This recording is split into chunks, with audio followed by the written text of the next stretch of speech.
Ok, já está.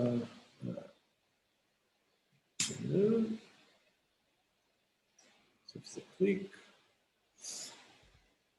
Ok.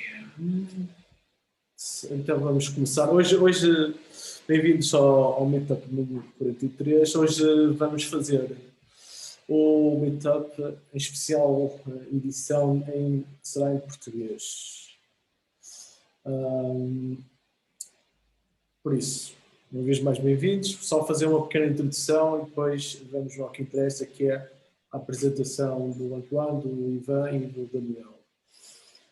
Vocês já conhecem o nosso mote, estabelecer aqui os pontos das várias partes. Só depois, aqui algumas, onde é que vocês nos podem encontrar e algumas regras para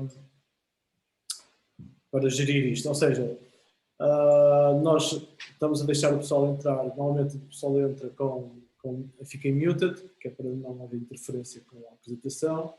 Podem colocar o vosso nome, só para ou a localização. E depois vamos guardar as perguntas para a parte final.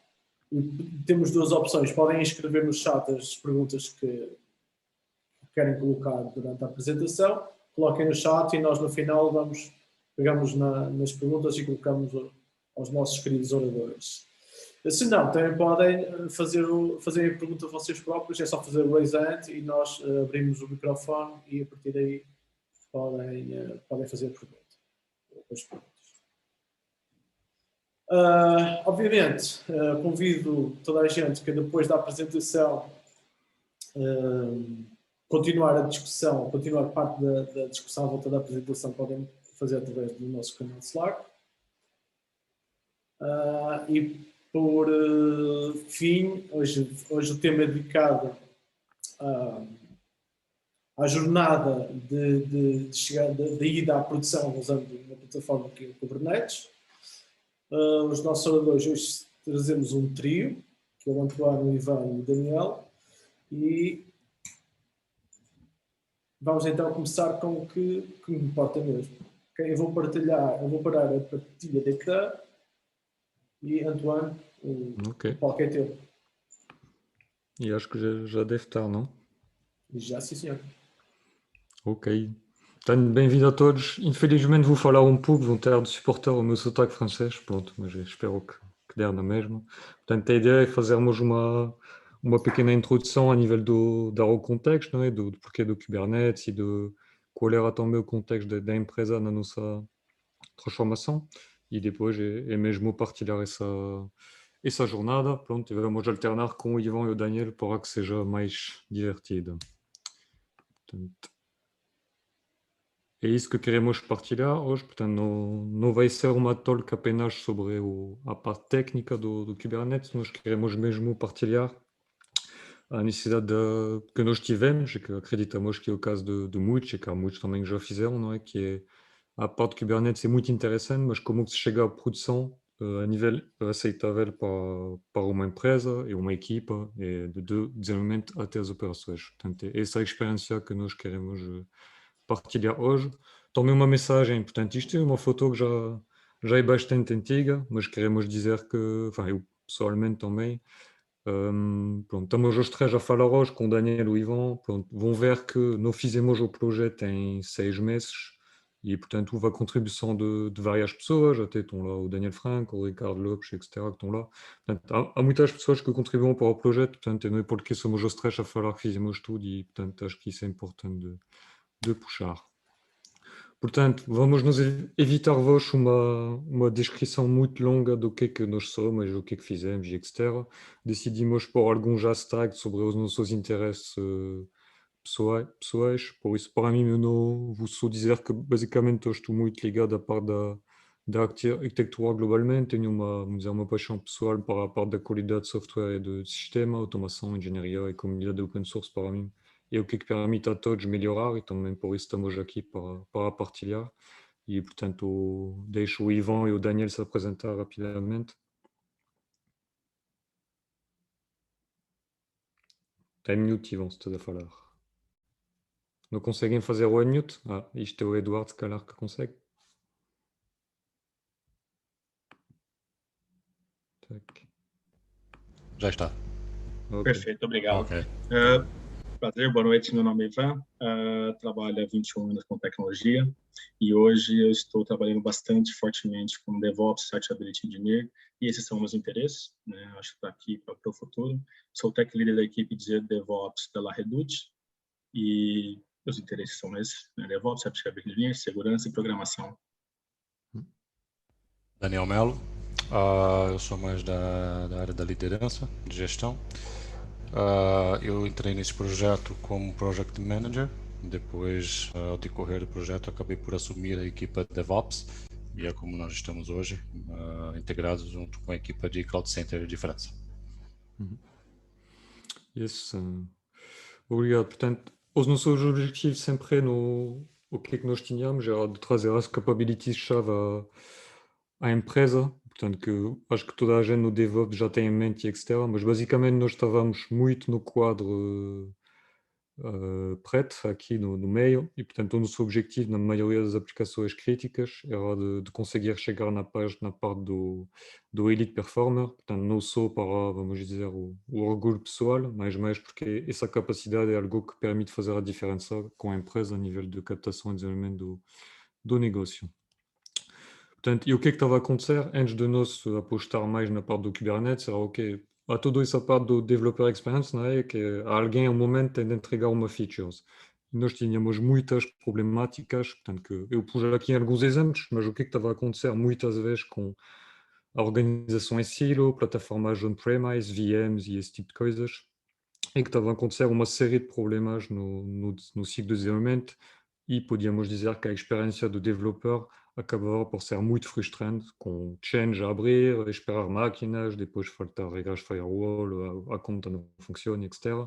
Tivemos muitas experiências de tentar fazer mais automação com VM e isso tudo, que nos chegou, no final, a permitir ter ciclos rápidos de developer experience, e, portanto, este era também um dos focos que nós tínhamos.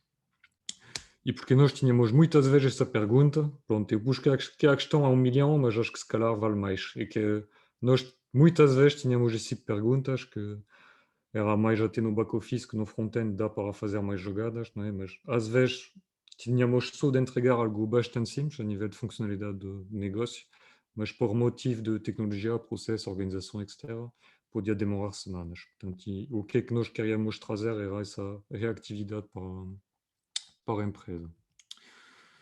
E o que é que isto é só para contextualizar que essa aposta para a Kubernetes está enquadrada dentro de uma transformação da arquitetura também das aplicações, portanto não é só dizer vamos pôr Kubernetes para gerir aplicações on-prem ou antigas, etc. Portanto, a mensagem é que o Kubernetes veio suportar uma aposta numa arquitetura que até dentro do nosso contexto é mais de event-driven microservices que apenas de microservices, portanto, e também com uma aposta na parte de public cloud. E porquê que nós decidimos avançar com Kubernetes e a containerização de aplicações? Pronto, porque por si só, os containers não trazem uma série de funcionalidades que são necessárias para a parte de gestão de aplicações à escala. Portanto, é o que é que temos bastante aqui escrito. Portanto, a parte de self-service, o layer de abstração, muito mais forte multi-cloud a nível de deployment, e depois todo o trabalho que o Kubernetes faz a nível de orquestração, de gestão de segurança, da parte de rede e isso tudo. E, portanto, é por isso que nós fomos buscar o Kubernetes em complemento de uma arquitetura suportada por containers. Portanto, e qual foi um pouco o nosso caminho? Portanto, eu estava a dizer que não foi um projeto de 6 meses. Vamos dizer que realmente para chegar à production ready com mais confiança, acho que demorou globalmente 2 anos. As mensagens principais que queríamos passar é que em 2018 nós começamos a investigar a containerização de aplicações e a orquestração. Na altura ainda havia Kubernetes, Docker Swarm e uma série de tecnologias, e a aposta a nível da comunidade e do mercado não era claramente virada para a Kubernetes. Pronto. E nesta altura nós fizemos mais a parte de aprendizagem do que é o Kubernetes, o que é que pode servir, o que é preciso mudar a nível de aplicações. E a nível da empresa, eu pus Cloudflare, não é? Porque a nível da gestão, havia ainda muito medo do public cloud de ir para lá. Pronto, e basicamente depois tivemos a acelerar globalmente para a parte de apostar em sistemas em cloud, e também o Kubernetes foi escolhido logo em 2019 como a parte da plataforma de orquestração. E a última mensagem que acho importante mencionar aqui é que, do propósito, eu pus DevOps Investment para todos os anos, porque não é um investimento que é one shot e depois para-se ou faz-se um projeto de uma vez só. E acho que é também esse tipo de mensagem que vamos passar durante a nossa experiência, e que é uma aposta contínua desse projeto que faz a diferença. Não ver isso como algo em one shot, mas mais uma iniciativa e voltamos ao início, que queremos criar capabilidades para a empresa, mais com uma série de features temporais. Portanto, a nossa, globalmente, o espaço por quais nós passamos foram esses três. Portanto, uma parte de exploração do que é o Kubernetes, etc. Depois, uma implementação tática sobre projetos táticos do negócio. E aqui, o nosso objetivo era de mostrar valor ao negócio da tecnologia, da plataforma, convencer os desenvolvedores antes de poder alargar o prisma e ir para projetos estratégicos a nível da empresa. E, portanto, hoje nós vamos focar sobre os dois passos da direita. Portanto, nós achamos relevante passar tempo sobre a parte exploratória, tanto a nível de aprendizagem que houve e também o Kubernetes é bastante maturo hoje. Portanto, nós decidimos mais focar nesses dois passos aqui. Portanto, aqui vou deixar E com a nossa definição de produção, né? Então, inicialmente, quando iniciamos, né, o design do projeto, o que veio à tona é o que né, temos como marcar desse projeto, né? Então, sim, entregar uma aplicação melhor ao cliente final, ter uma experiência melhor do desenvolvedor e ter uma operação melhor do nosso ambiente com o que nós aprendemos no passado, ok? Pode passar. E para quem? Para quem nós iríamos criar esse cluster? Inicialmente para o cliente final, que vai acessar a aplicação, mas quem mais utiliza o nosso cluster é o time de desenvolvimento, é o time de infraestrutura, que vai estar todo responsável pela parte de criar a infraestrutura da cloud, é o time de monitoração, que é responsável por pegar os incidentes, os alertas e enviar para a equipe de infraestrutura, para a equipe Site Ability Engineer ou para o desenvolvimento. Né? Então, nós tínhamos que identificar qual era o nível de cada pessoa, né? Assim, qual era o nível das nossas equipes, quem estava vindo, né, utilizar o nosso cluster Kubernetes. Né? Por quê? Porque nós precisávamos, né, dar um bom suporte a essas pessoas para ter uma melhor experiência quando eles adentrarem e começar a utilizar o Kubernetes. Então, sim. Então, quando o time começou a utilizar o Kubernetes, nós iniciamos uma criação de templates, onboard de documentações, explicamos para cada pessoa que entrava, que fazia parte do time, né, o que era o Kubernetes, como que funcionava, para quê? Para a gente conseguir fazer com que a semente que nós brotamos em uma pessoa de várias equipes, ela seja repassada, e, ou seja, com o tempo todo mundo conseguir entender o Kubernetes dentro do nosso ambiente. Então, para quem era o nosso Production Led, para quem era o nosso Kubernetes? Para o time de desenvolvimento e as equipes de infraestrutura e monitoração que ele vai utilizar. Iniciando nisso, como que nós pensamos em iniciar a fazer o deploy do nosso Kubernetes? Então, nós tínhamos, né, o processo de monitoração do cluster, né, que ele é extremamente necessário para um production ready. Você tem a questão de segurança, os principais pontos de segurança quando você faz deploy de um cluster, para você iniciar conversar uma conversa de segurança com uma equipe de desenvolvimento para que já padrões de segurança já venham do nível de desenvolvimento para o cluster de Kubernetes, para não ter que termos incidentes dentro do ambiente relacionados à segurança, que deveríamos ter mitigado antes. Né? O processo de monitoração, como iríamos fazer o nosso Cloud Foundation, como iríamos fazer o deploy da nossa cloud, né? Como iríamos fazer a nossa integração com Continuous Integration e Continuous Deployment, né? Então, inicialmente, utilizando só uma ferramenta só. Né? Quais eram nossos acessos externos? Então, dentro do nosso ambiente de Kubernetes, iríamos ter várias aplicações, né? A gente não sabe que tipo de aplicação, nós não sabíamos quais eram os tipos de aplicação que iriam estar no ambiente de Kubernetes, e nós tínhamos que pensar que as aplicações tinham acesso externo também, de acesso a parceiros, e como que nós iríamos fazer esse acesso, como iríamos prover esse acesso de uma maneira que simplesmente o desenvolvedor conseguiria colocar um Helm chart, um template de um Helm chart, e conseguisse liberar esse acesso para, por exemplo, um endpoint, um Kafka, por exemplo, as ACERs. Okay? A documentação desse ambiente, então, assim, qual que era um dos pré-requisitos, que é muito importante a gente falar sobre isso, que é a documentação do ambiente. Então, você criar um serviço, você entregar um serviço de production ready, ele tem que ter uma continuidade, a documentação é muito importante para essa continuidade, e a fundação da plataforma, ou seja, quais aplicações de suporte nós vamos ter dentro do nosso ambiente do Kubernetes, para quê? Para que a gente consiga apoiar a aplicação, falando de 12 Factor Methodology, quais aplicações nós devemos apoiar com a base dos 12 fatores de metodologia, ok?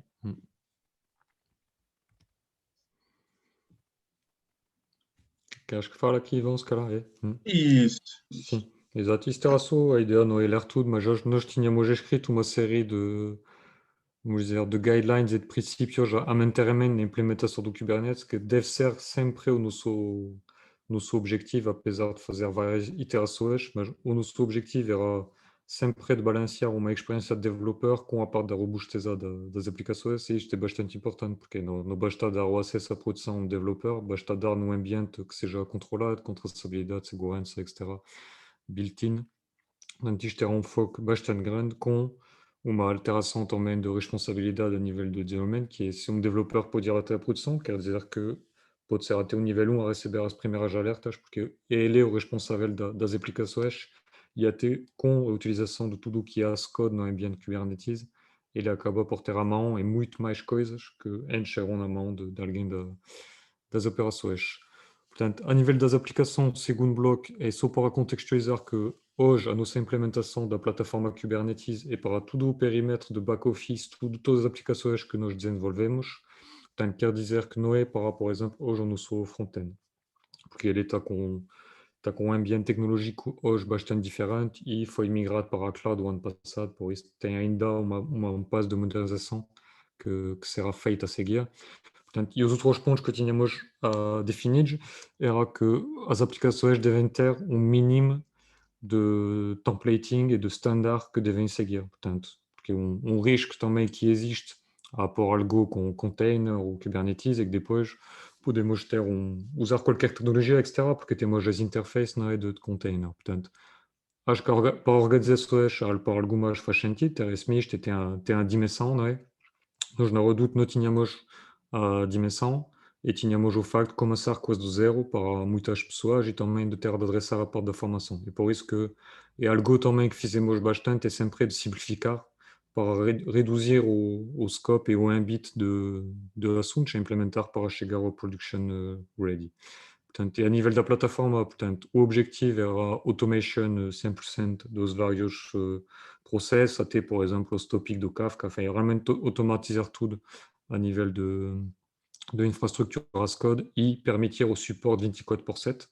Portanto, é isto também, vamos partir a seguir, que está logo a incluir uma série de requirements bastante fortes a nível de modelização, documentação. Portanto, quer dizer que alguém on-call deve saber poder gerir um problema no Kubernetes. Pronto, e vocês devem conhecer que o Kubernetes pode dar muitas falsas alertas do início, porque faz muita coisa sozinho, portanto, mudou bastante os reflexos que podiam haver.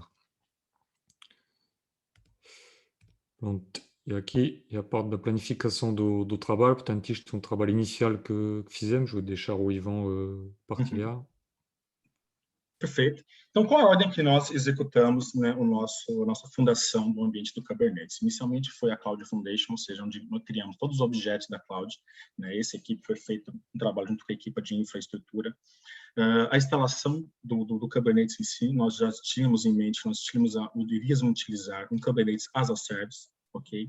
Aplicações de suporte, então instalação de aplicações de suporte, né? A implementação de monitorização, validação dos requisitos de segurança que nós tínhamos, né? E o backup e disaster recovery desse cluster. Após isso, a documentação em si, iniciando a operação desse cluster da maneira de 24/7, com recovery action e todos os processos de manter a aplicação 100% online, ok? E como fizemos isso, né? Qual que foi o nosso processo, né? Então, é bem interessante essa integração que nós tivemos com todas as equipes, que foi um kickoff inicial de uma meeting, né? E depois nós definimos arquitetura com o time de infraestrutura, que já existia uma fundação de infraestrutura no ambiente. Então, como iríamos integrar essa nova infraestrutura com uma infraestrutura já existente, né? Quais são as interconexões que nós precisaríamos fazer, como iríamos fazer essa implementação. Então, inicialmente, decidimos que fazer tudo com Asa Code, né? Então, utilizando Continuous Integration e Continuous Delivery. quais os objetos que nós iríamos estar configurando, quais as features do Kubernetes nós iríamos estar habilitando. Então, assim, foi um trabalho bem interessante, porque pesquisamos antes quais features do Kubernetes nós tínhamos disponíveis, quais features do Kubernetes o serviço da cloud tinha disponível, o que nós precisamos para agora e o que nós iremos precisar para o futuro. E as aplicações de suporte. As aplicações de suporte são aquelas aplicações que necessitam estar dentro de um cluster Kubernetes para que a sua aplicação consiga ter o seu ciclo de vida completo, né? Após a gente iniciar a primeira configuração do Kubernetes, ou seja, o primeiro deploy do Kubernetes, nós já liberamos para a equipe de desenvolvimento começar a utilizar o ambiente de desenvolvimento. Para que isso? Justamente para aquele conceito de todo mundo aprender e saber como é que funciona o cluster Kubernetes. Se tiver alguma dificuldade, nós já conseguiríamos, de uma maneira mais dinâmica, ajudar as equipes que precisavam de conhecimento no Kubernetes, melhorar a documentação para o Kubernetes, não documentação do ambiente, mas documentação de entendimento do Kubernetes, né? E aí sim, a gente continua com paralelamente, continuamos com nossos improvements, que seria o quê? Implementação de monitoração, a implementação de backup, disaster recovery, o teste desse disaster recovery também no ambiente, as integrações que nós iríamos ter no nosso ambiente, ou seja, integração com aplicação externa, com aplicações internas ou com outros clusters, né? E os operadores, né? Então, o que nós tínhamos, que ferramentas iriam prover, e o que nós não tínhamos, que precisaríamos no nosso ambiente, que não existia ferramenta. Então, nós criamos operadores, criamos ferramentas para conseguir também chegar no nível de production edge adequado para a nossa infraestrutura. E, após isso daí, nós fizemos a integração com o sistema de ITSM. Dentro da empresa, nós temos uma biblioteca ITIL, né, e nós precisávamos ter também, dentro do ambiente do Kubernetes, a integração com o nosso sistema de ITSM. Ok. Obrigado. E qual que é a arquitetura do Kubernetes que nós iniciamos? Quando nós iniciamos a discussão do Kubernetes, tinha muita discussão de vamos ter um ambiente de feature branch, vamos ter um ambiente por environment, né? Então, qual que é a primeira definição? A primeira definição é criar um ambiente que ele pode crescer ou diminuir com a necessidade da empresa. Então, ou seja, o que nós precisamos fazer é fazer bem a nossa fundação. Inicialmente decidimos, sim, ter um cluster por environment, ok? Então, o ambiente de sandbox para teste, o ambiente de desenvolvimento, que é o AT e stage, para a validação da aplicação, e ambiente de produção e alta disponibilidade numa VPC específica para manter o ambiente de Kubernetes. E também iniciamos o deploy de 2 clusters, um para a federação, onde nós colocamos a stack de monitoração, Prometheus, Thanos, Vault, Consul, enfim, outras ferramentas, e um cluster só para Continuous Integration, que sim, faz todo o processo de Continuous Integration da empresa seja feito dentro desse cluster em si, tanto para aplicações da empresa, como aplicações de suporte, como também para Continuous Delivery também, ok? E quais são as aplicações de suporte que nós temos definido como padrão para todos os nossos clusters, ou seja, no nosso template, nosso padrão? Quando criamos um cluster, automaticamente já vem com todas essas aplicações. É um stack de segurança, então, ou seja, implementamos um Vault, um Open Policy Agent, né, que tão logo vai ser o Pod Security Policy vai estar deprecated, então teremos que substituir por alguma ferramenta, e essa foi uma das ferramentas que foi elegível para isso. O Cert Manager, que faz parte da integração de toda a comunicação de segurança e gerenciamento de certificados dentro do ambiente de Kubernetes, a stack de monitoração, né, que nós precisamos de stack de monitoração, o Continuous Delivery, ou seja, todos os nossos clusters já vêm com um agente para Continuous Delivery, ok? As ferramentas, os operadores e as ferramentas de apoio à aplicação, então, ou seja, Vault Controller, Consul, Replicators, né, que no caso replicador de secrets e config maps, sigla de secret para a gente criptografar um secret e enviar para o Git, por exemplo, uma necessidade, workload restart, quando, por exemplo, altera algum service account secret e config map, ele faz o restart da aplicação. O Litmus para Chaos Engineer, então, ou seja, todos os nossos clusters também nós temos casos de Chaos Engineer pré-definidos, claro que dá para ser configurado, né? Como essas aplicações iriam ser acessadas externamente, como nós iríamos acessar aplicações externamente, então, ou seja, como que seria o nosso ambiente do Windows Controller, né? Então, o Windows Controller todo integrado com o DNS, Cert Manager e tudo mais, e com a ferramenta de backup, disaster recovery, estaremos utilizando no nosso ambiente. Todas essas ferramentas, esses stacks, eles são por padrão dentro de cada um dos nossos clusters.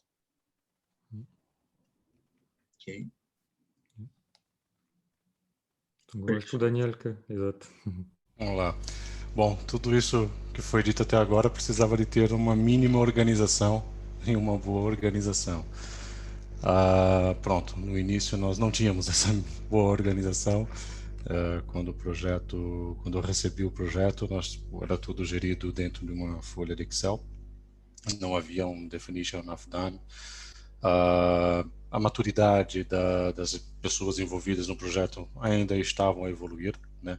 Mesmo a maturidade das equipes também estava a evoluir, né? Nós saímos da folha do Excel, conseguimos ir para o ClickUp, uma ferramenta ClickUp.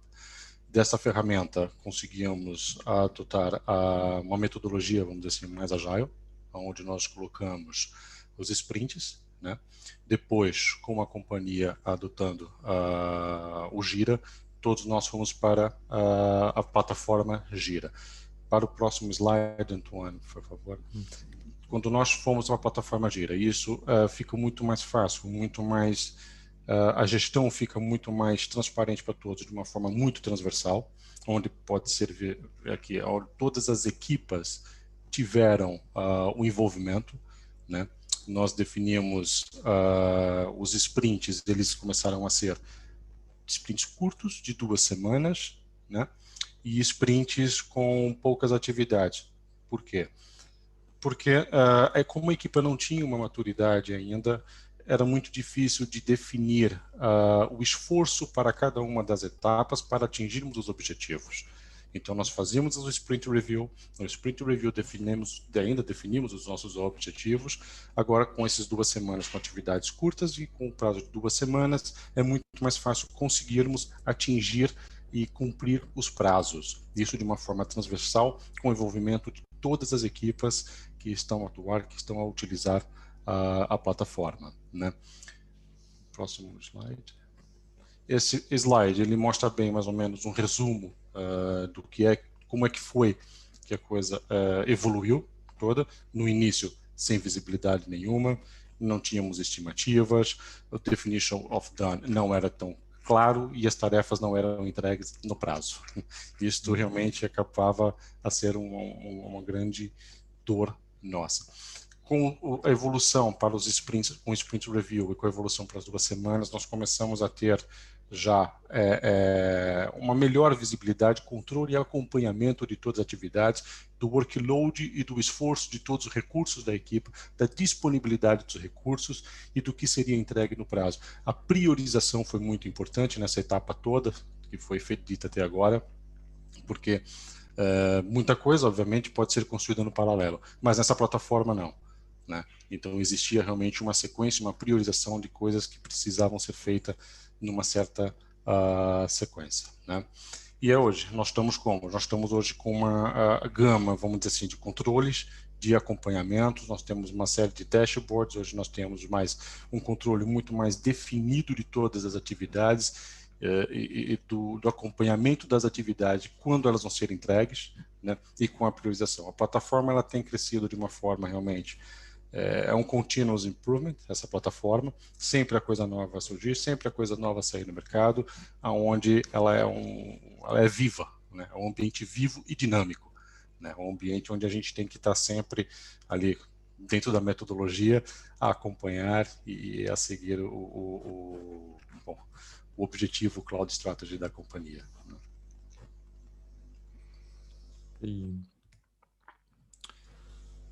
Portanto, e depois era a parte mais de execução, portanto, aí a partilhar um pouco a experiência que tivemos, a nível de implementação. Portanto, chegamos numa altura a pensar que estávamos em production ready, pronto, mas tivemos bastante problemas, portanto, toda a parte do dashboard era algo que não tínhamos estimado bem a nível de esforço e de implementação, etc. Portanto, tivemos bastante assuntos a tratar aqui. A parte do Kubernetes, gerir tantas alertas quase automaticamente e tudo, tínhamos muito ruído e noise, etc. Portanto, tivemos de fazer bastante esforço de melhoria contínua aqui, tanto a nível de documentação, configuração, que para as pessoas perceberem o que é que estava a acontecer. Portanto, isto foi um passo maior a nível das equipas. Portanto, havia às vezes instabilidade no ambiente e, portanto, aí pode ser bastante difícil para developer ou até pessoas de operações perceber e fazer o debugging dentro do ambiente Kubernetes e, portanto, essa curva de aprendizagem foi bastante demorada, até tínhamos previsto e as pessoas já tinham ido de formação, etc. Mas a realidade é que muitas vezes é preciso prática para melhorar e, portanto, foi isso que foi realmente necessário a nível do tempo. Do início não tínhamos bem dada a disponibilidade de um cluster de sandbox mais self-service para as equipas, portanto eles estavam na mesma bloqueada para testar, etc. Portanto é algo que fizemos. Pronto. E do início a nossa documentação de onboarding não era tão de bom nível, portanto nós tínhamos developers que chegavam, bom, foi um pouco a brincar que eu pus essa questão, mas era um pouco isso, portanto um developer que não tinha o background chegava aí tudo perdido no meio de como que devia fazer o seu trabalho, porque faltava muita documentação e step by step. Portanto, acho que a imagem da nossa primeira aplicação em produção foi mais essa, que foi uma imagem muito fixe. Pronto. Depois, nós trabalhamos de acordo com o que o Daniel Mel estava a partilhar, definimos dashboard standard por tipologias de aplicação. Portanto, é aí que todo o nosso trabalho de standard de desenvolvimento, tanto a nível de tecnologia, de logging, de métricas e tudo, ajudou bastante, porque conseguimos ter muito rapidamente três tipos de dashboards para componente API, componente type producer ou componente type consumer, numa arquitetura event-driven. E, portanto, com esse standard dashboard, depois foi muito mais fácil ligar um alerting standardizado por trás. Portanto, isto também permitiu reduzir bastante o noise, melhorar o templating e facilitar o onboarding das pessoas, porque temos um processo que começa a ser replicável. Depois definimos também meios de comunicação colaborativa e partilhada entre as equipas. Houve alguém da equipa de DevOps Platform que foi alocado a ser a pessoa de suporte contínuo durante o dia. Depois analisamos cada vez o tipo de perguntas para ver se era preciso melhorar a wiki ou a documentação, esse tipo de coisas. Depois exato o setup do cluster de desenvolvimento. Também começamos a fazer um processo que era necessário, porque começamos a ter mais aplicações, sejam de suporte ou de negócio. Precisávamos fazer um mínimo capacity planning para gerir também a parte do ambiente, porque apesar de ser na cloud, infinite scalability e tudo, exige bem alguns limites definidos dentro da arquitetura para só se prever pelo mínimo da parte dos custos, não é? Do infinite scalability na factura. Também trabalhamos o plano de training, ter o buddy, que é tipo alguém que acompanha alguém que entra. E a nossa wiki era realmente algo que foi sempre melhorado para ser algo que seja step by step. Portanto, a ideia é sempre de ter automação onde é que é possível, não é? Para ter um template de projeto e tudo, não vamos escrever isso numa wiki, mas é mais ter na wiki o recipe que dá para qualquer developer entrar e depois seguir de maneira autonoma, com autonomia o processo, é isso o mais importante. E nesta altura, porque já tivemos uma primeira aplicação, aplicações em produção, etc., mas apesar de serem projetos táticos, nós seguimos, acho que foram 3 ou 4 guias de hardening, de segurança do Kubernetes, que é quase como se fazíamos uma auditoria nossa, com depois, e ficava depois com uma série de ações dentro da backlog de sprint de implementação da plataforma. Perfeito. Pronto, e depois o que é que estamos a fazer agora? Portanto, estamos a trabalhar mais uma melhor governance das aplicações, nomeadamente a nível da concessão e do serviço externo que elas podem utilizar, portanto, porque estamos realmente a precisar muito mais que só a aplicação. Estamos a iniciar a dinâmica de distributed tracing para ter chamadas de API externe, de todos os processos, producer, consumer, também de mensagem no Kafka. A nossa ideia é poder num gráfico só ter esse distributed tracing, portanto, e porque nós investimos no início, o que é que vimos com o Ivan Partilho, nós investimos do início para definir as fundações principais e o standard. Portanto, isto tudo permite-nos agora acelerar muito mais rapidamente neste tipo de assunto, porque temos uma plataforma, temos standard, é algo replicável, e, portanto, quando queremos para o distributed tracing, não temos de nos perguntar a questão do standard de log e isso tudo, já existem, já estão montados. Estamos a acabar projeto que é para permitir a definição de alertage de business e self-service para os developers gerir as code. Portanto, tudo o que é alerting de infraestrutura, etc., isto deve ser disponível em standard, não é? Alguém, se o pod está up ou não e tudo, o developer não tem de reimplementar essas regras cada vez, não tem valor acrescido.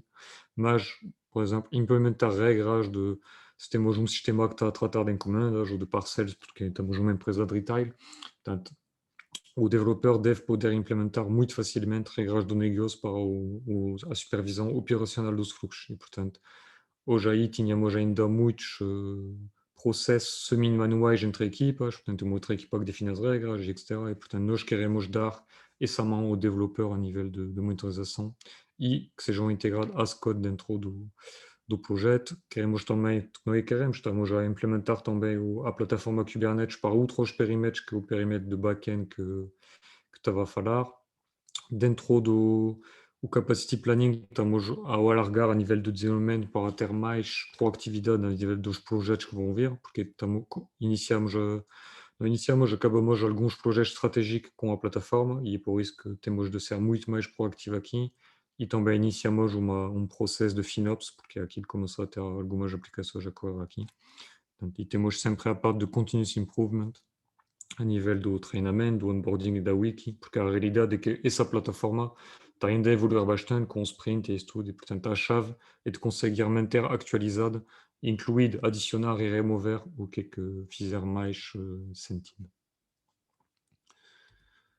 Pronto, isto é, por exemplo, isto é a wiki que temos na parte da esquerda. Tem o Daniel Franco que está aqui, poder explicar bastante o que é que está lá dentro escrito. Depois temos também algumas whitelist e blacklist a nível de concessão de aplicações, mas para mim isto era mais para partilhar que portanto, não é só, a Kubernetes é só uma plataforma tecnológica que suporta o desenvolvimento, não é? E depois, se fazemos todo esse trabalho e que no fim as aplicações estão com uma construção mal feita, pronto, não vamos atingir nenhum resultado no negócio. Por isso que, em paralelo, tivemos uma grande aposta, portanto, sobre a replicabilidade do processo de desenvolvimento, portanto, o que é que está à esquerda, e a parte de concessão da aplicação para realmente tirar os benefícios todos do sistema e da plataforma. Portanto, também tivemos de trabalhar a organização, vou deixar o Ivan falar sobre algumas mudanças de perspectivas. Exatamente. Com o decorrer da nossa experiência na implementação, então, nós conseguimos elencar alguns itens que realmente é interessante para o desenvolvedor, né, ele saber, ele ler, né, ele estudar sobre isso, né, isso é uma evolução natural. Eu acho que todas as empresas praticamente iniciam da mesma forma, né? Então, por exemplo, para a equipe de desenvolvimento, né, você entender de design, de integração, né, de o que é um stateless, o que é uma containerização de aplicação, né, isso realmente evolui muito a produtividade quando você começa a fazer desenvolvimentos para orquestrador de containers, okay? Para containers em si, ou para cloud, né? Então, toda esse entendimento de o que é um Helm chart, por exemplo, o que é um objeto do Kubernetes, né? Como as aplicações funcionam dentro do Kubernetes, isso é muito importante. A equipe de desenvolvimento saber, é muito importante você ter uma documentação de troubleshoot disso. Por quê? Porque a aplicação vai ocorrer problema. Por exemplo, nós tivemos padrões de segurança, como Pod Security Policy, Network Policy, que definimos políticas que era obrigatório uma aplicação, quando ela entrasse, ela ter uma Network Policy configurada, ter uma Pod Security Policy configurada. Então, o desenvolvedor ele tinha que entender um mínimo de o que a aplicação dele iria acessar, né? Ou o que a aplicação dele, como que a aplicação dele funciona. Então, esse é os itens que a gente elencou, né, como os mais importantes, ou seja, a gente estamos trabalhando para isso, para melhorar nossa documentação de onboard, nossas wikis, né, nossos canais de comunicação, para sempre como desenvolvedor, né, novo, né, ou com uma experiência de conformado, ou júnior, enfim, ou está entrando novo na empresa, ele não tiver certo tipo de conhecimento, a gente conseguir apoiá-lo de uma maneira mais rápida, sem consumir muito nosso tempo, para que ele consiga entrar nesse ambiente e, consequentemente, gerar menos requisições para as equipes de infraestrutura, operação e site ability engineering. Okay? O próximo, isso. Exatamente a mesma coisa para a equipe de DevOps, né? Então, não tem como você, por exemplo, ter uma equipe de DevOps trabalhando com Kubernetes, né, se os integrantes da equipe eles têm uma mentalidade um pouco mais monolítica, né, para aplicação monolítica, voltada para máquinas virtuais, né? Então, realmente, você tem que ter uma equipe, você tem que manter a equipe de DevOps que está atuando nesse ambiente, ela com conhecimento realmente de como funciona o Kubernetes, como funciona o ambiente de alta disponibilidade. Quando você trabalha com Kubernetes, uma das principais focos do Kubernetes realmente é você manter uma alta disponibilidade da sua aplicação, né? Você manter uma infraestrutura realmente compatível com a sua aplicação para que ela não venha a ter downtime. Então, se a equipe de DevOps, se os gajos dentro da equipe de DevOps não tiverem um conhecimento, né, mínimo, né, do Kubernetes, você não vai conseguir evoluir a sua equipe, nem evoluir o seu ambiente, nem evoluir nem o seu production ready. Então, sim, um profissional de DevOps, ele tem que ter em mente, né, como administrar, como fazer troubleshoot, como que funciona a parte de segurança, disaster recovery, né, como responder rapidamente a um incidente, né, então, incidente em produção, como responder isso rapidamente. Se não tem como fazer, treina. Existe o Chaos Engineer para isso. Então, assim, nós implementamos metodologia de Chaos Engineer, né? Não é Continuous Chaos Engineer ainda, estamos evoluindo para isso, mas nós temos testes de Chaos Engineer, né, pontuais, né, que ajuda muito, né, a equipe, por exemplo, de DevOps a perceber problemas, né, que não tinha nem pensado nisso ainda, nem sabia que isso nem poderia ocorrer. Okay? Então, assim, é muito importante também a gente manter a equipe de DevOps sempre estudando, né, objetivos diferentes dentro do seu ambiente de production ready. E trabalhar transversalmente, né? Então, realmente, quando você trabalha com equipes de diferentes países, transversalmente, trabalhando no mesmo objetivo, é muito complicado você, às vezes, conseguir fazer com que todo esse processo de production ready funcione. Então, um grande goal, um grande objetivo é, sim, é você conseguir fazer o share desse ambiente, é você conseguir trazer a segurança, porque quando você trabalha com várias equipes, uma empresa grande, por exemplo, vai existir as dúvidas.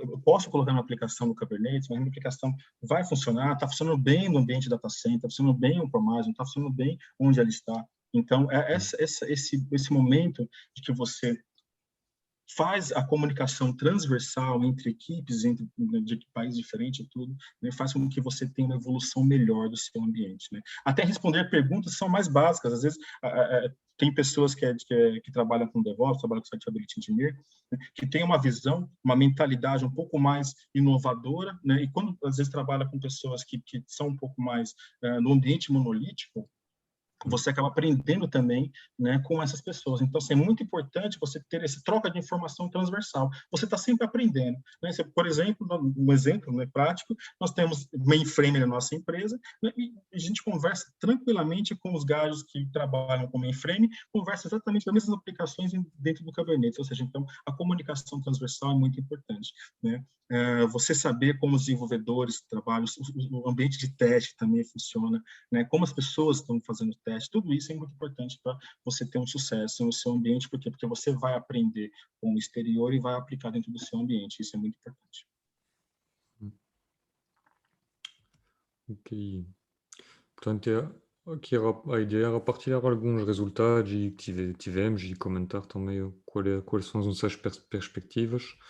Portanto, acho que uma frase também que é importante para nós, acho que manter, é que Kubernetes é para nós a plataforma de desenvolvimento, mesmo se eu acredito que vai evoluir bastante a médio prazo para começar a ter uma abstração acima do Kubernetes e precisar menos de développeur ou DevOps aprender tudo o que acabamos por apresentar e necessariamente por aqui vai o ecossistema para reduzir a complexidade, mas a mensagem principal é que não é só mudar não implementar só uma tecnologia num canto, etc.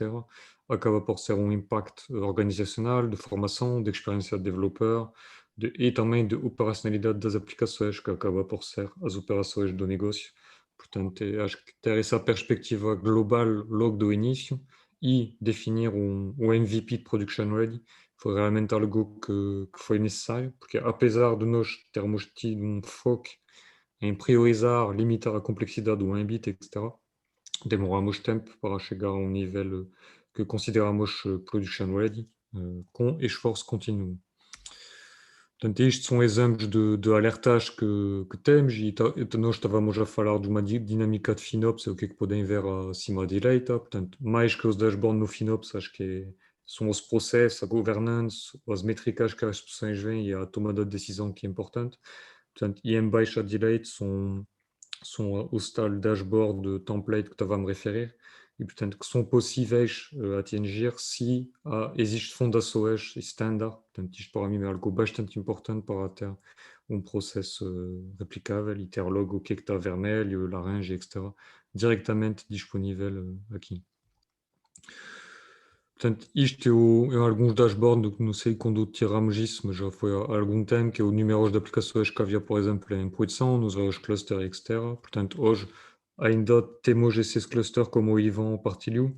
Portanto, a nossa ideia é com o crescimento das aplicações, do ownership das equipas, para nós é relativamente fácil depois de dedicar um cluster por equipa. Portanto, mas hoje não foi algo que trouxe uma valor significativa e o seu custo de implementação era ainda maior. Por isso, nós decidimos não avançar com isso. A ideia é sempre simplificar o máximo possível e complexificar só se o business value seja compensado pelo custo. Portanto, este é o gráfico que posso comentar, que é sobre um ano, portanto, é de março, incluído deste ano, de março do ano passado até março deste ano. Portanto, é o volume de deploy em produção sobre esse perímetro de back-office. Portanto, não tem um perímetro todo da empresa, mas tem a parte do back-office que é a nível de desenvolvimento de aplicações. E, portanto, o que é que nós podemos ver? E para mim, é isso que no final estava a referir do início, as capabilities, não é? Do Accelerate. Portanto, e nós vimos que, mesmo se no fim, estamos a conseguir acelerar o número de deploy, estamos a conseguir passar 40 deploy por dia, regularmente, etc. O que é que para mim ainda é, não sei se é alarmante, mas é um ponto a tratar, é essa irregularidade a nível de entrega, porque quer dizer que temos problemas de fluxo, não é? Como se tínhamos uma fábrica que tinha um fluxo irregular de produtos, quer dizer que há um problema nas vendas, ou na parte comercial, ou na parte de execução, ou de design, e portanto nós queremos tratar dessa parte, e é por isso que estamos também a apostar, o Ivan estava a falar chaos engineering, continuous performance testing, etc., porque o objetivo para nós seria ter, a mais de acelerar, ter mais deploy e de ter muito mais previsão a nível dos deploy e não ter essas caixas de freeze period. E, portanto, é por isso que nós estamos a trabalhar muito na parte do distributed tracing para facilitar a análise, etc. E estamos a apostar também a separação do build, deploy e ativação, que nós temos hoje muito self-service, por 1% do tráfego, depois 5, 100, etc. Temos muito isso a nível do front-end da empresa, do e-commerce, mas no back-office não está tão implementado, e portanto são as nossas prioridades, porque eu acho que essas métricas de X deploy a days, na realidade, sozinho não quer dizer muito, e para mim, como que devemos analisar isso é por contexto, não é? Da aplicação business e por equipa, e até deve ser importante para mim ser o ratio a nível do développeur, porque idealmente a real métrica de performance da organização, do meu ponto de vista, é como développeur seja capaz de fazer, seja e faz muitos deploys por dia, 4, 5, 10. E, portanto, acho que é mais assim que tens de ver a métrica. Portanto, se hoje temos 50 développeurs, portanto, eu gostaria de mais ver 200 deploys por dia. Portanto, queria dizer que, a priori, um développeur seja muito mais produtivo que o que está hoje. Portanto, isto é também para partilhar que não temos de perder de visão os objetivos finais de tudo o que fazemos, porque se no final nós implementamos Kubernetes e isso tudo, e no fim estamos mais lento do início, porque há problemas de onboarding e isso tudo, falta-nos algo na experiência. Portanto, também temos um foco grande a nível do cycle time, da parte do developer. Portanto, a ideia é de conseguir dizer em quanto tempo, se tenho algo pronto, conseguir pôr até a produção. Portanto, nós conseguimos otimizar bastante esse processo com pipeline de teste a cada etapa do processo. Portanto, depois do build, há sempre teste de componente e teste end-to-end a cada etapa do processo. Portanto, nós hoje conseguimos pôr até a produção com bastante confiança. E é por isso que agora, uma vez que temos isso bem feito, a nossa prioridade é mesmo de decuplar a release da ativação em produção, porque já temos bastante confiança para entregar e ir à frente agora e conseguir gerar o risco de ativação. pronto, algumas aprendizagens que tivemos, portanto, porque aqui no slide acho que pusemos bastante tipo, de investir no design, na definição do perímetro e do definition of done, mas da nossa experiência não fizemos o suficiente, devemos ter feito mais cedo essa parte, portanto este foi uma aprendizagem e o que aconselhamos investir na implementação de uma plataforma para developer.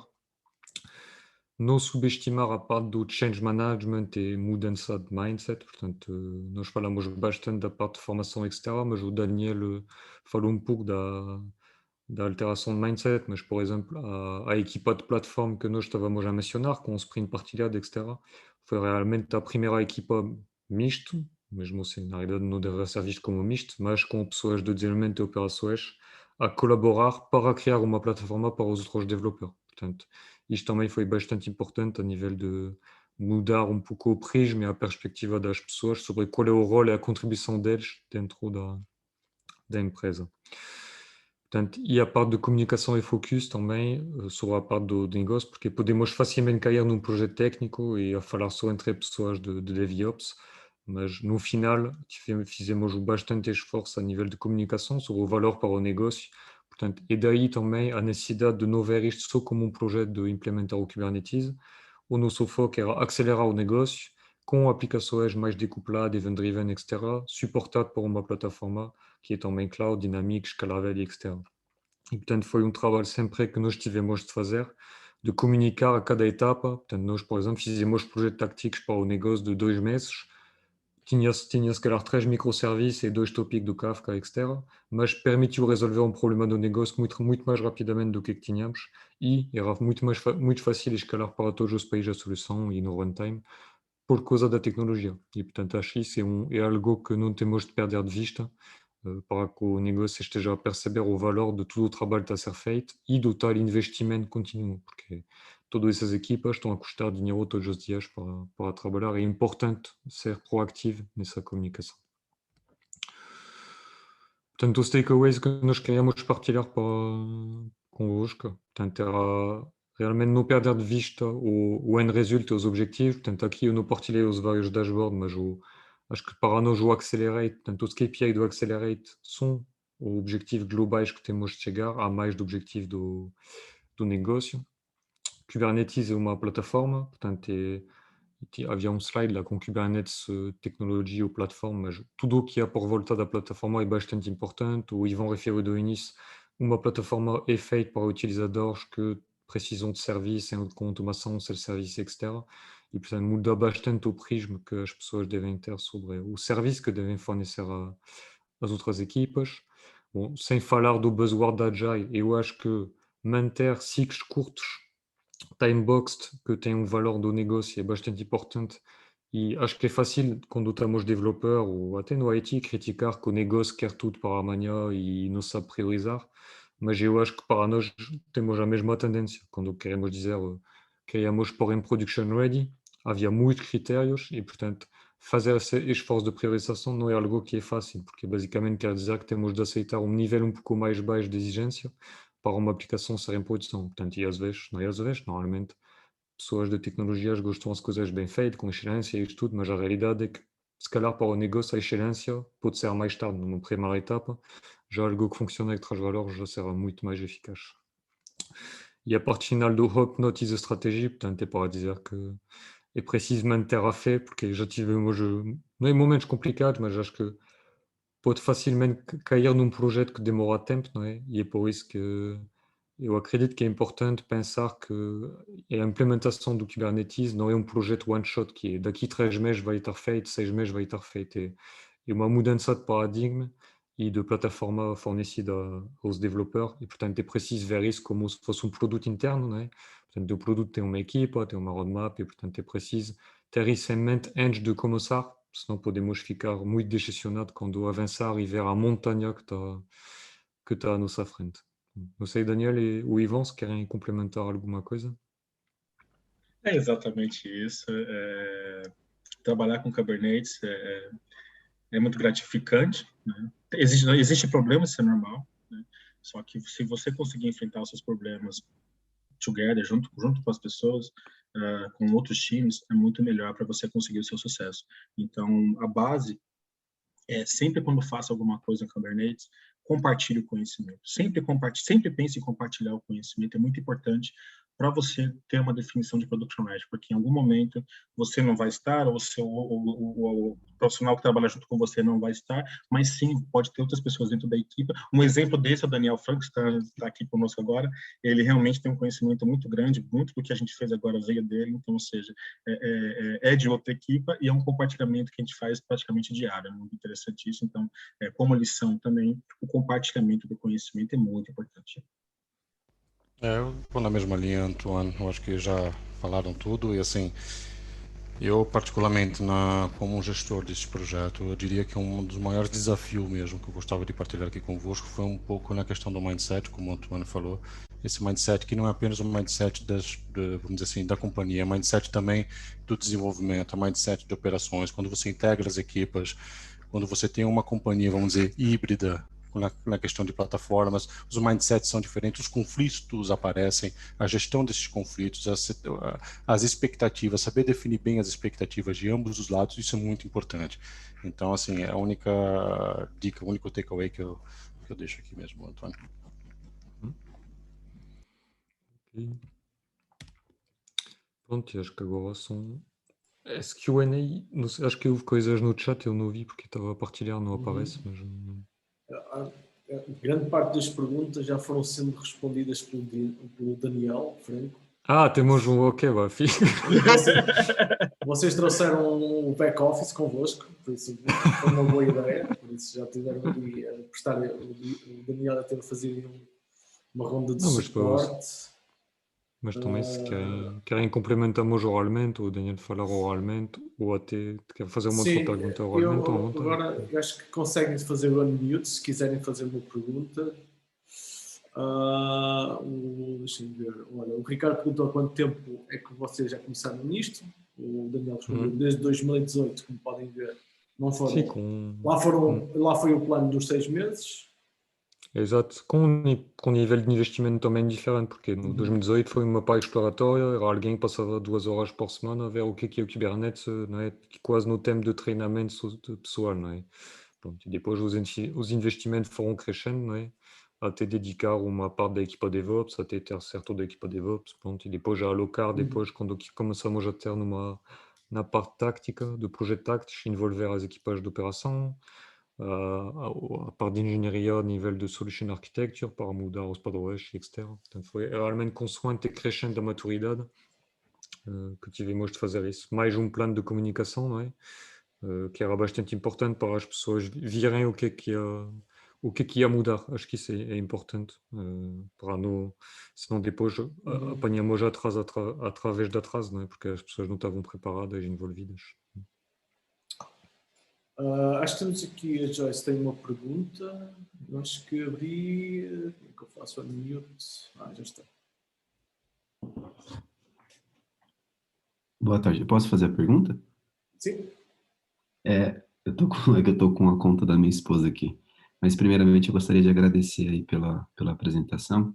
E minha dúvida é como que vocês fizeram, por exemplo, eu acho que toda empresa tem uma particularidade, uma realidade de equipe, de recurso, de investimento, para sair de uma cultura tradicional, para implementar talvez essa cultura utilizando essas ferramentas mais modernas.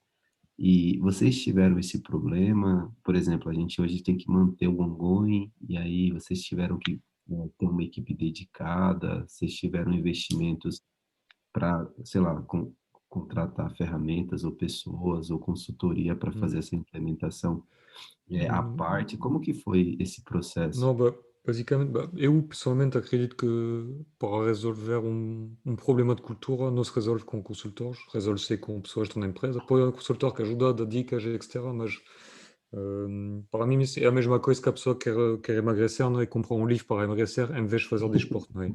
E acho que para mudar a cultura DevOps, acho que tem que ser as pessoas a tratar elas próprias. Depois, se falta uma liderança interna, etc., e deve-se contratar alguém interno, eu acredito. Mas nós, basicamente, a nível do DevOps e isso tudo, já tínhamos investido continuamente antes, em 2013, 2014, estávamos a implementar pipeline com Jenkins e coisas assim. Tínhamos um embryo, não sei dizer assim em português, mas uma pequena equipa que até nos chamava, era uma equipa que se chamava de integração, que eram duas pessoas que estavam a gerir as pipeline, etc. E faziam tudo para os developers. Portanto, os developers chegavam e pediam uma pipeline, estava criada. Portanto, nós tínhamos já algo embrionário a esse nível. E, portanto, depois o que é que tivemos bastante a fazer foi assim, a parte do change management é bastante importante e acho que é como em vários... é a parte do change management dentro de qualquer que seja, né? Que seja de DevOps ou de outro, acho que é preciso fazer a identificação do stakeholder, vender o projeto até o CIO, não é?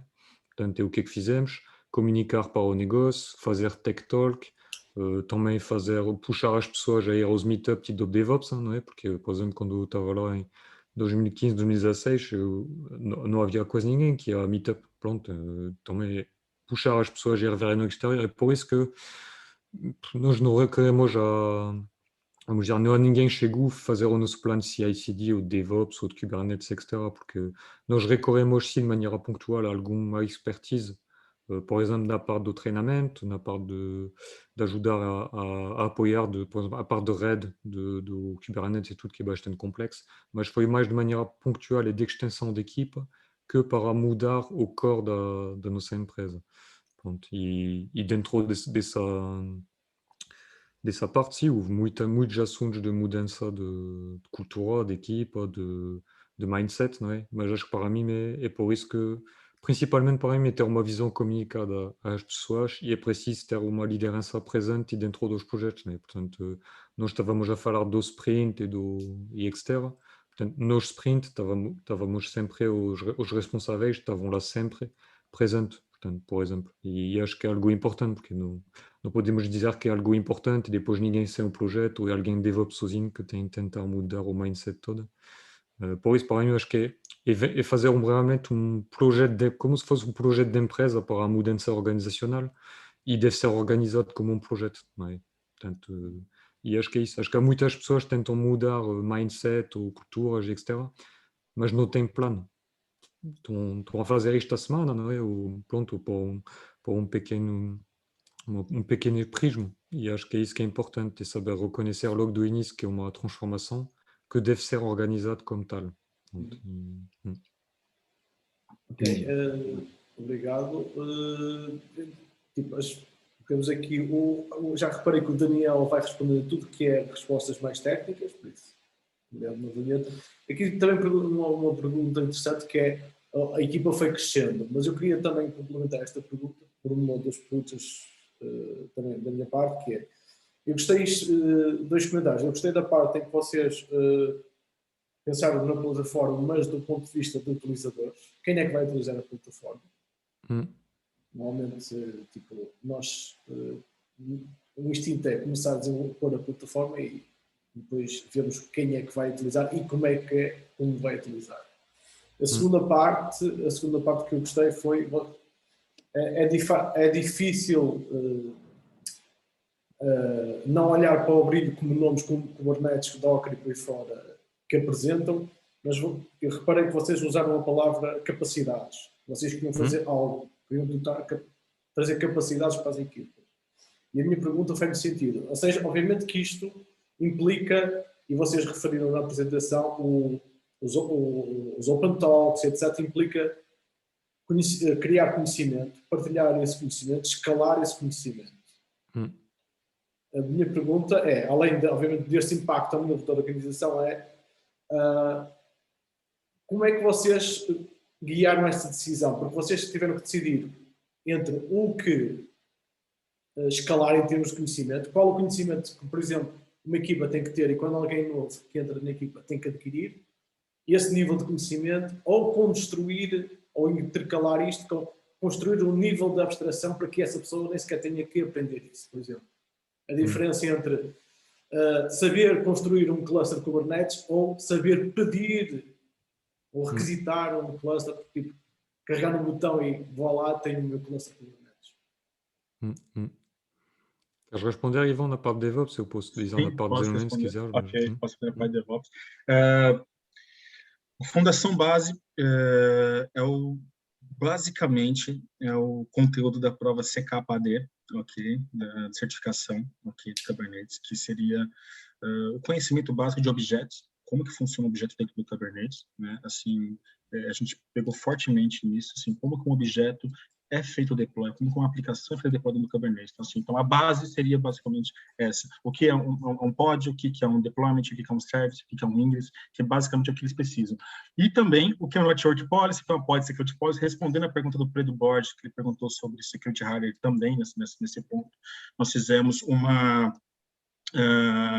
workshop junto com o Daniel Franco, para a gente repassar o conhecimento do que é uma network policy, como se trabalha com network policy dentro do ambiente, por que precisa, por que nós habilitamos por padrão o pod security policy, por que tem que ter security content dentro dos seus pods, ou seja, isso são padrões básicos de segurança que você consegue mitigar muitas vulnerabilidades, né, conseguindo fazer uma base, mitigar muitas vulnerabilidades, né, não todas, mas consegue. Então, essa que é a base que a gente criou no lado de DevOps, é o deploy básico de uma aplicação e os pré-requisitos de segurança que a gente definiu como padrão também dentro do ambiente. Sim, também acho que, nós tivemos uma abordagem bastante também pragmática, não é? Acho que porque, nós também já tínhamos escolhas que já estavam a trazer algumas restrições, vamos dizer, não é? Porque nós não fizemos nenhuma escolha de plataformas de serviço que tenham olhar de camada adicional a Kubernetes, não é? Portanto, quer dizer que já tínhamos tratado tudo o que estava abaixo, mas a guideline geral que tínhamos era tudo o que é standard da infraestrutura do Kubernetes, tipo criar o projeto, ter o nome da aplicação, as logs, as métricas, isso tudo, isto deve ser completamente automatizado, porque não muda de aplicação para outra, etc. Não vale a pena estar a reescrever essa parte e isso tudo. E depois, o resto, o objetivo, por exemplo, que o Daniel Frank tinha era developer deve poder criar a aplicação de zero, sabendo o que é que deve fazer, não é? Para o negócio, pronto, mas deve saber criar a aplicação de zero, sozinho, frente à wiki. Portanto, depois pode haver vídeo, alguns complementos, etc. Mas o objetivo que o Daniel tinha era esse. Era developer não deve interagir com alguém para criar o projeto e ter problemas do namespace ou não sei o que, coisas assim, não é? Isto era a teoria, não é? E depois era sempre preciso confrontar a realidade e é por isso que, por exemplo, a parte de ter canal partilhado ou também a parte de incident, ticket, etc., é algo útil porque permite se confrontar à realidade dos problemas que as pessoas têm, não é? E depois é aí que é preciso ter mecanismos de continuous improvement para apanhar esses casos e fazer o root cause de porque é que isto está a acontecer. Portanto, aí havia problema no Kubernetes como que está montado, então resolvam aquilo. Pronto. Depois, se há algo que realmente é uma falha no processo, etc., enriquecer a wiki. E acho que para mim foi muito isso a nossa maneira de fazer e como tivemos, para mim, às vezes, não é, acho que a nível de tecnologias, a pré-optimização, acho que é algo que custa muito às empresas, que querem já pensar todos os casos que para amanhã, que se calhar vão acontecer, mas não sabemos, não é? E acho que às vezes é melhor ter um mínimo de automação de fundações, não é? E baseado com a realidade, melhorar, não é? Não quer dizer que deve ser sempre só assim, mas acho que às vezes é muito mais eficaz dessa forma, porque evitamos fazer pré-optimizações, código adicional e etc., que acaba por ser uma dette que criamos, pensando em fazer bem. Mas, bom. Ok, sim, exato. Porque, com o nível de abstração há sempre esse preço e realmente nós começamos sempre pela documentação, apesar de nós sabermos que no dia seguinte já está desatualizado, mas é sempre útil no ponto de vista de, pelo menos, o início de uma conversa entre a parte que fornece e a que utiliza. Ok, nós estamos a ter aqui uma conversa animada no chat. Não sei se alguém quer fazer alguma pergunta mais daqui do chat, trazer aqui para a discussão. Okay. Outro ponto que eu queria falar, Eduardo, sobre a questão de documentação no onboard, é que a gente tem uma um processo que a gente grava, né, as nossas reuniões, né, principalmente reuniões de compartilha, de partilha de conhecimento, nós gravamos adicionando um processo de onboard. Então, nem sempre o desenvolvedor ou a pessoa que vai estar utilizando ele vai ter que ler. Às vezes, ele vai lá, tem que assistir um vídeo, enfim, que fica algo mais dinâmico para ele aprender. Então, a gente faz esses recortes das gravações e compartilha. E até isto é desde o Covid e acho que não tínhamos o reflexo anteriormente. E estavas a fazer a pergunta, Eduardo, como escalar, não é, o conhecimento. Acho que isso é um real problema, não é, de evitar os problemas de sincronismo, não é? Porque depois toda a gente está sempre em reunião com todos para explicar algo, não é? E essa parte do vídeo acaba por ser algo bastante útil, porque permite pessoas que não viram a reunião recuperar, não é? E na parte do onboarding é bastante... Porque às vezes, mais, dizemos, não sei qual é a expressão, mais vale uma imagem que algo escrito, não é? Mas às vezes fazer o vídeo como que se faz, está feito e pronto. Depois, quando aquilo muda, a pessoa grava o vídeo, está atualizado, pronto. E às vezes é muito mais direto que passar 3 horas a escrever um Word que ninguém quer escrever, na realidade.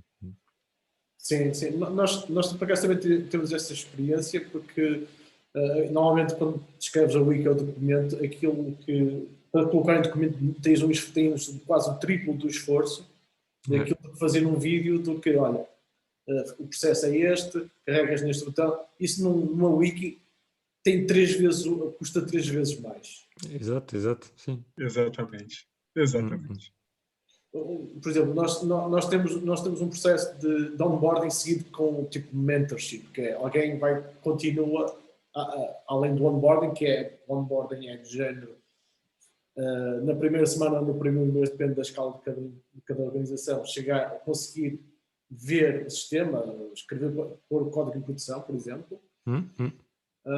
Mas o que nós fazemos é pegamos, imagina, tipo, entre esta semana passada, a seguir entre outra pessoa e usamos essa nova pessoa para fazer o onboarding da pessoa nova, ou seja, que é para ir refrescando os documentos. Mas, obviamente, que este ritmo nunca é porque sempre que a pessoa que vai fazer o onboarding a outra pessoa tem que fazer o refresh dos documentos. Exato. Mas os vídeos, o longo que tem sido usado. Nós temos aqui o Fernando que está quer colocar uma questão. Ok.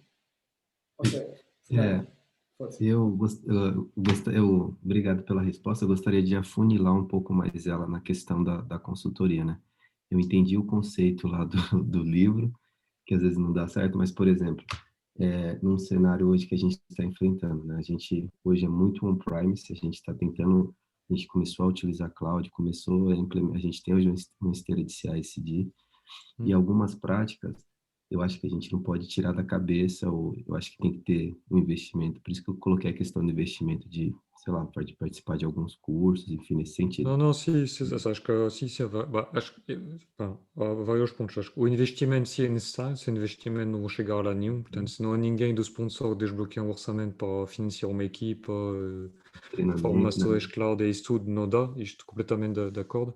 Onde não estava claro é que, para mim, acho que onde não faz sentido ter consultoria é na parte de change management cultura interna, porque isto deve ser liderado por pessoas que estão lá dentro da empresa. Depois, sim, se a empresa tem orçamento e conseguem ter DevOps engenheiro muito bom, etc., para escalar, é fixe.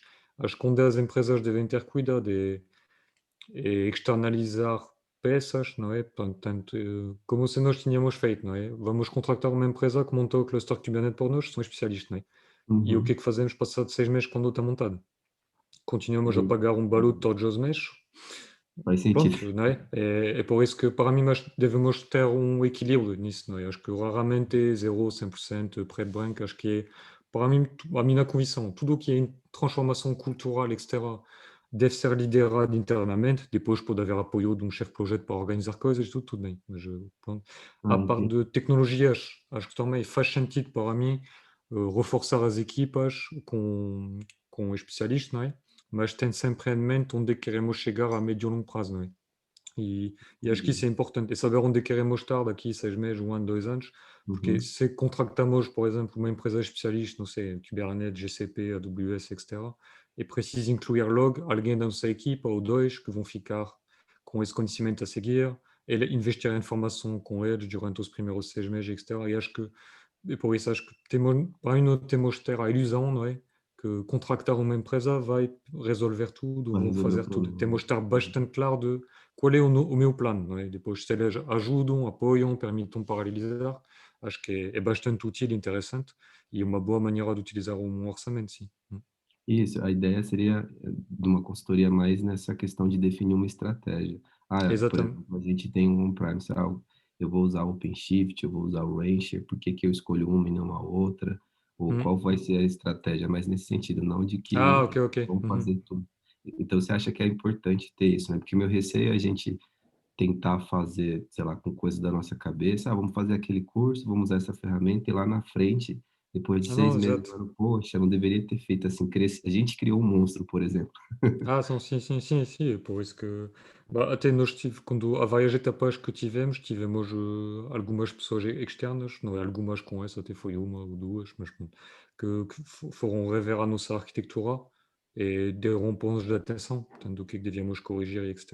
E acho que isso é útil, porque Tá legal. nós Tá bom, ficamos obrigado. owner, mas temos como se fosse uma peer review, mas de alguém externo que tem expertise. Acho que isso é interessante também, ficar humilde e aberto a críticas. Legal, tá bom, obrigado. Hum. Ok. Mais, deixem-me ver. Talks. Teve uma pergunta sobre a quantidade de pessoas na nossa equipa de DevOps. Uhum. Hoje nós estamos com 5 pessoas, tá bem? 5 pessoas, 3 perfil júnior, um perfil confirmado, um perfil sênior. Com França, algo mais, Mais se calhar. 22 em França, Ivan. Mais 22 em França. Acho que é mais 19 ou 22, tá mais ou menos nesse número. Mas não dedicado a DevOps, né? Assim, eu acredito que A equipa foi toda, né? quem trabalha com Kubernetes. A Exatamente. equipa toda. Aqui, Portugal é muito mais focado com Kubernetes, Isso. né? E França está muito no Cloud Strategy da companhia. Então, tem lá com o Cloud Strategy, Sim, um pedacinho, binômio. Exatamente. Eu só queria colocar um ponto também que nós não falamos e eu acho que é pertinente dizer também, que é a questão que nós estamos num nível de maturidade evoluir para a FinOps. Né? Que nós estamos o que nós estamos a olhar agora muito mais para custos do ambiente também e já começando alguma otimização dentro do ambiente para a redução dos nossos custos. Lá no início, quando nós começamos a construir a plataforma, não é que nós não olhávamos para isso, não era a prioridade. E conforme nós fomos a evoluir na plataforma, conforme a plataforma foi ficando cada vez mais robusta, né, nós começamos a estreitar a nossa visão dentro desse âmbito dos custos. Né. Com algumas automatizações também, o Ivan tem trabalhado muito fortemente com a equipa, a parte dos operators, né, Ivan, para fazer cada vez mais, tendo saving de custo, tanto de recursos humanos quanto de computacionais. Exatamente. E a parte de FinOps é uma parte mais granular que nós estamos. A base, a fundação foi feita, então, ou seja, todos os pods têm AutoScale configurado, todos os pods obrigatoriamente têm que ter recursos configurados, ou seja, não entra nenhum pod no ambiente que não tenha recurso definido. Né? Então, isso traz uma visão bem grande do que você tem de custo no seu ambiente, do que o workload cada workload está custando. Né? Então, agora a gente está entrando numa fase de que realmente esse pod ele precisa de, por exemplo, 1 GB de memória, né? Ou seja, essa granularidade do FinOps que a gente está chegando, não de configurar Node Pool ou configurar Autoscale, é no ponto de você ser um pouco mais granular no nível da aplicação. Só para complementar o que o Daniel estava falando. O Miguel, tens uma pergunta, não é? Sim, nessa linha, exatamente. Vocês estão a escolher alguma ferramenta extra para vos ajudar com isso? Por exemplo, uma ferramenta que nós já usamos chama-se QCost, que ajuda a fazer esse tipo de análise. Não sei se tem alguma ferramenta. E a outra pergunta é como estão em GKE, se estão a usar preemptables ou não. Eu posso responder? Aqui eu posso responder. de trás para frente, preemptible sim, dependendo da aplicação não. Nós tivemos alguns problemas com alguma aplicação, mas digo para você que existe um projetinho no GitHub que ele consegue verificar quais nodes vão ser excluídos e ele faz um delete antes disso. Então, ou seja, para você não ter todos os nodes, por exemplo, ir na vida de uma vez só, ok? Tivemos problema com isso também, principalmente com Sul, aplicações de negócio, tivemos problema. O KubeCoast, nós usamos o KubeCoast também como referência, mas hoje estamos caminhando mais para o nível de utilizar o Power BI, fazendo integrações com métricas que a gente traz da cloud e traz do nosso ambiente on-premise também.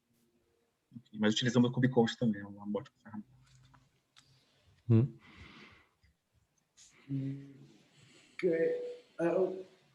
Vocês falaram em otimização e já estão entrando no nível de ver quanto é que me custa um pod. Vocês não têm um certo receio que este tipo de abordagem, quando nós entramos no modo de otimizar, nós temos uma tendência a otimizar para algo que nós já conhecemos. Isso não pode levar a algo que vocês no início queriam, que era obter uma resiliência ou uma flexibilidade em que a plataforma possa mudar. Sim, para mim este é grande risco, isso, exato, porque por exemplo, se deixamos alguém de operação gerir isso sozinho, vai optimizar, não é? E o que vai acontecer? Aquele gráfico que estava a mostrar de deploy vai dividir por 2 ou 3, porque cada vez que alguém vai ter de pôr em produção, se ele quer mais 2 pods, vai ter de explicar a alguém porquê, não sei o quê, coisa, depois vai, não é? E é por isso que é preciso internamente que o nosso objetivo é acelerar, não é? E acho que, pelo mínimo no nosso contexto, eu, como disse isso muitas vezes, mas nós não temos economia agora tanto de escala, não é? Acho que isso será muito a moda mainframe, VM e tudo. Acho que agora as economias que as empresas podem fazer é de rapidez de mercado, não é? E por isso que acho que temos de pôr à frente a aceleração, primeiro, segundo o custo, não é? E acho que isso tem que ficar claro na mente todos. E por isso que o nosso processo FinOps, por exemplo, é transversal com desenvolvimento, operações, eu também vou ver, etc. Mas acho que é importante, e voltamos ao início, não é? As pessoas têm que perceber porque é que estão a fazer isto globalmente, porque às vezes é um problema de comunicação, não é? Alguém disse, faz o FinOps, optimiza os custos, portanto a pessoa vai otimizar ao máximo, não é? Até bloquear toda a gente. Pronto, e acho que esse enquadramento é manter a perspectiva global de o que é que estamos a tentar resolver em primeiro lugar, é importante manter em mente, sim, porque para mim isto é um grande risco, exato. Por exemplo, de FinOps e esse tipo de processo, não é? Que no final pode ser muito, muito rapidamente contraprodutivo. Exato. A poupar 300 euros por mês, a pessoa está contente, 300 é muito, não é? Só que o custo de um developer à espera é muito mais que isso, pronto, e do negócio, então.